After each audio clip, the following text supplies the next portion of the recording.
Hello po sa inyong lahat mga ka-crypto. Ako po si Pinoy Crypto Trader at sa video na ito ay atin pong pag-uusapan ang tungkol dito sa top 2 coins na maaari daw to pong magbigay ng malaking gain or kita ngayong ngayong sunod na buwan ng September. Ayan, top 2 coins that may give major returns in September.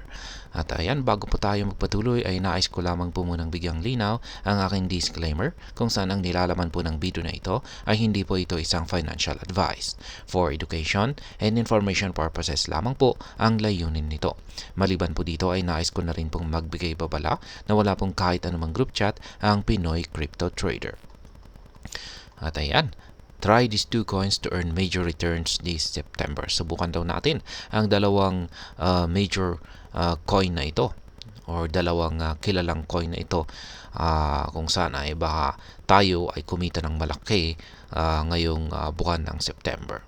Ibig sabihin kung pag bumili po tayo ng coin na ito ay kikita tayo ng malaki or aangat ang halaga nito ngayong buwan ng September. Yan, at ang unang-una sa coin na ito ay walang iba kundi si Bitcoin. Ayan, sabi rito ay Bitcoin currently sits at 58.9k, which is apparently just fine for whale and shark holders. Over the past month, whales with 10 to 10k BTC have collectively accumulated 133.3k more coins, with the smaller traders continue to impatiently drop their holdings to them. Ayan. Maganda raw po itong si Bitcoin kasi sa presyo nitong 58.9k ay ayos lang daw para sa mga whales at mga shark ang bumili nito or sila ay nag-a-accumulate dito kay Bitcoin sa ganitong presyo. Kaya maaari nating sabayan ang mga whales at shark na holders na ito sa pagbili kay Bitcoin. Kaya may actual na tweet po rito itong si Sentiment. Yan, siyang nagsasabi na base sa kanilang datos ay yung mga whales at saka mga shark holders ay patuloy na nag-accumulate sa ganitong presyo 58.9k dito kay Bitcoin. Ayan. Ngayon ay meron po tayong prediction dito mula kay CoinCodex. Sabi rito ay according to CoinCodex, BTC is poised to trade at $82,000 by September, spiking 40% in the process. Ayan. Base po sa prediction na inilabas ng CoinCodex, ay itong si BTC ay naghahanda raw po para akyatin ang presyong $82,000 pagsapit po ng September. At yan po ay may katumbas na 40% na paglago or spike mula sa kanyang kasalukuyang presyo ngayon. Ayan. Ang pangalawa or number 2 natin dito ay walang iba kundi si Toncoin. Ngayon ang sabi rito ay Toncoin has been under major scrutiny since the arrest of Telegram CEO Pavel Durov. Ayan, na-content po natin yan.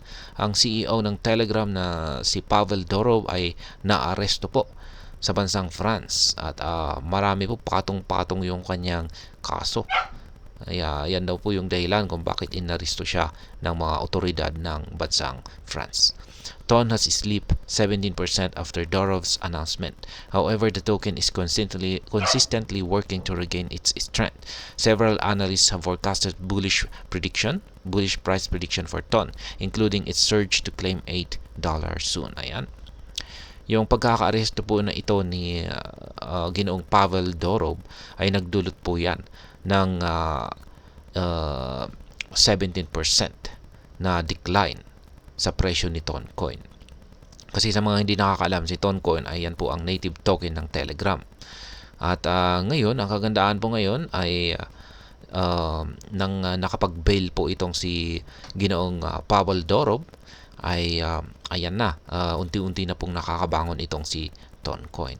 At dahil dito ay may ilang mga analyst, mga crypto expert ang naglabas po ng kanilang mga prediction dito kay Toncoin at ito po ay mga bullish prediction kung saan ay naniniwala po sila na si Toncoin ay malapit po siyang umangat or malapit po nitong akyatin ang presyong $8. Kaya ayan, meron po tayong tweet dito mula sa Market Spotter. The price of TON is inside a channel and will likely retest the support of $5 before TONcoin bounces up to the $8 resistance area. Ayan, sabi rito ay kasalukuyan nasa loob po ng isang channel. Yan, itong market price o itong ginagalawan ni TONcoin. At yan po ay makikita natin dito sa daily chart, sa kanyang daily chart time frame. At sabi niya rito ay mukhang magkakaroon siya ng retest dito sa presyong $5 or correction dito sa $5.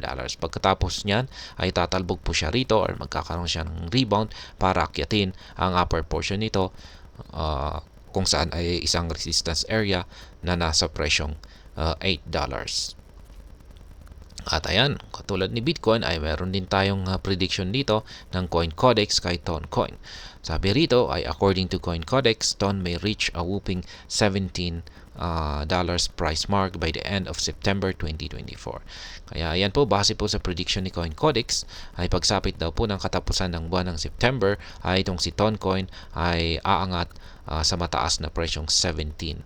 Kaya ayan ang tindi ng prediction ni CoinCodex. Kaya ayan pong muli ang dalawang coin na maaari daw pong makaranas ng major gain ngayong sunod na buwan ng September. Kaya ayan po ay walang iba kundi si Bitcoin at saka si TONcoin.